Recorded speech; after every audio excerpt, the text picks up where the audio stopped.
Nosso contato agora é com o ex-ministro da Fazenda, Mailson da Nóbrega, que é sócio-diretor da Tendências Consultoria. Mailson, boa tarde. Boa tarde, Denise. Bom, Tomás, nós estamos acompanhando aí uma recuperação importante de vários setores, vários ramos de atividade que já retornaram, inclusive, a patamares pré-pandemia. Nós temos isso na indústria, inclusive boa parte dos setores aí com uma performance muito favorável, máquinas e equipamentos, embora a indústria como um todo careça de uma recuperação muito mais vigorosa, até por conta de perdas de crises anteriores, não é? Nós temos o comércio também em expansão, retornando a um patamar pré-pandemia e perspectivas mais positivas, até pelo avanço da vacinação.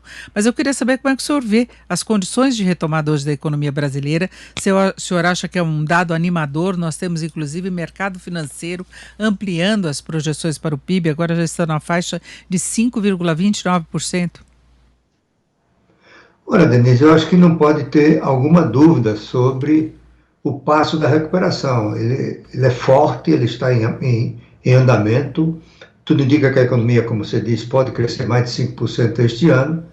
Hoje nós vimos os dados divulgados hoje por um jornal, o Estadão, sobre a recuperação da indústria, em que se vê, dos 13 setores selecionados, 3 estão abaixo do nível de 2020, fevereiro de 2020. Né? Mas aí tem uma explicação.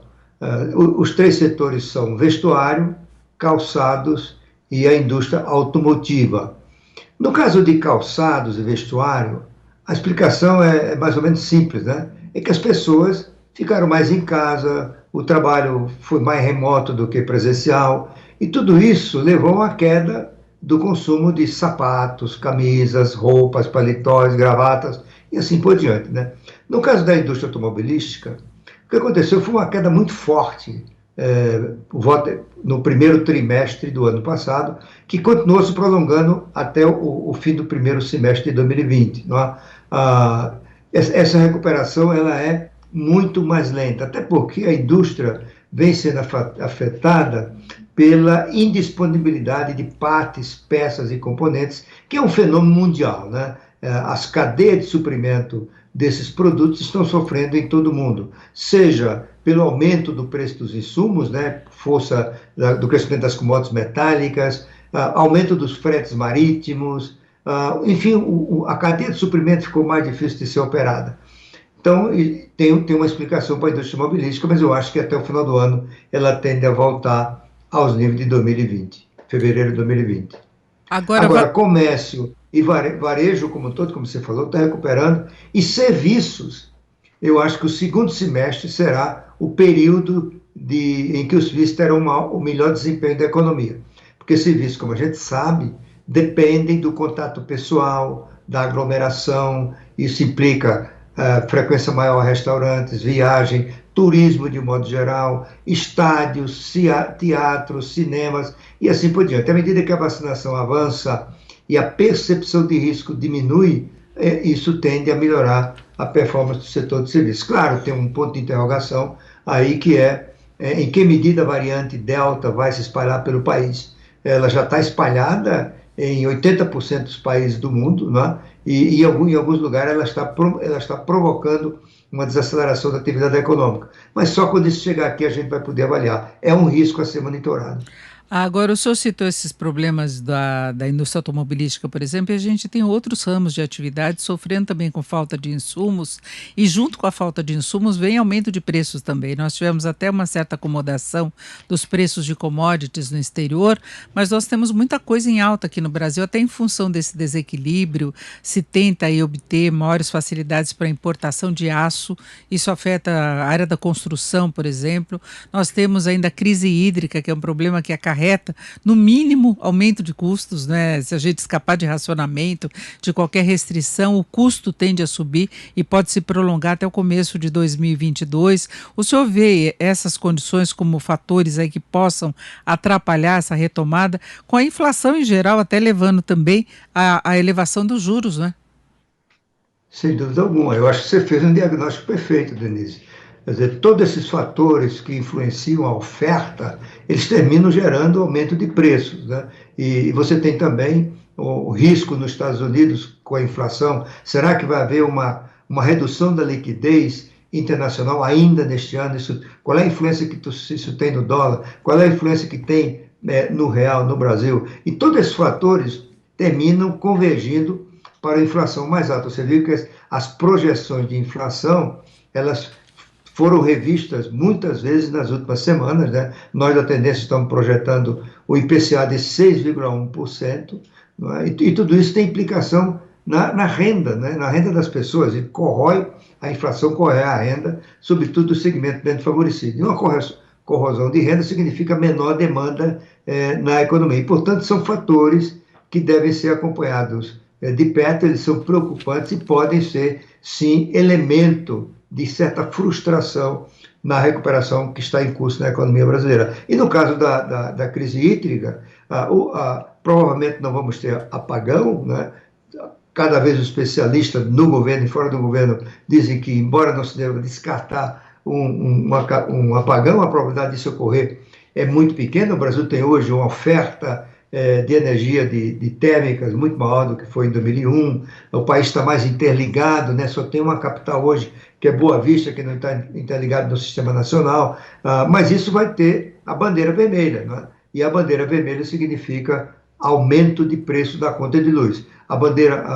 Houve um aumento de 52% agora no mês de julho, pode ter algum aumento novamente no mês de agosto, né? E isso tem tido um impacto considerável nos índices de inflação. Em resumo, índice de inflação significa menor demanda na economia e alguma frustração no ritmo de crescimento que está sendo estimado neste momento. Agora, se temos essa animação toda em relação à retomada num pós-pior momento da pandemia, agora em 2021, o que o senhor acha que dá para a gente esperar em termos de crescimento no ano que vem?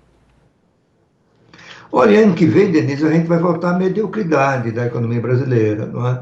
O crescimento de 5,3%, como saiu na pesquisa Focus de hoje, é um crescimento que os economistas chamam expansão cíclica, né, que decorre não de um ganho de produtividade, do aumento da capacidade produtiva, do aumento do potencial de crescimento do país, mas do preenchimento da capacidade ociosa. Preenchida a capacidade ociosa, a economia volta ao seu nível permitido pelo potencial. E o potencial de crescimento da economia brasileira hoje é da ordem de 1,5% a 2%. Se você olha as estimativas de todas as casas, os departamentos econômicos dos bancos, as consultorias como a Tendências, a projeção é em torno de 2,5% para o próximo ano.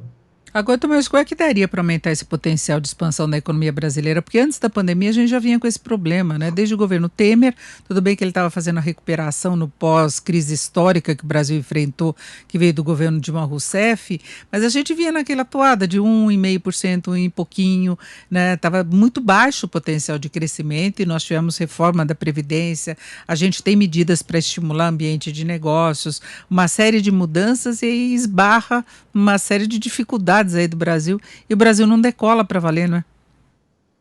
Ora, Denise, o que produz o aumento da economia, a expansão do nosso potencial, essencialmente é a produtividade, porque nós esgotamos já o bônus demográfico, a taxa de investimento do país está muito baixa, da ordem de 15%, 18%, deveria ser de 25%, e, portanto, resta a produtividade.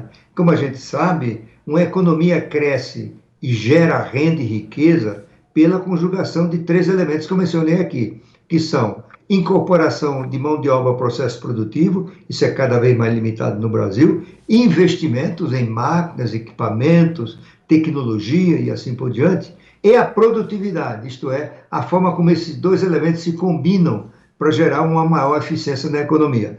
Eu não vejo no curto prazo, e no curto prazo, até no médio prazo, vamos dizer, este ano ou no próximo 2, 3 anos na frente, algo que possa contribuir para um aumento expressivo da produtividade no país, né?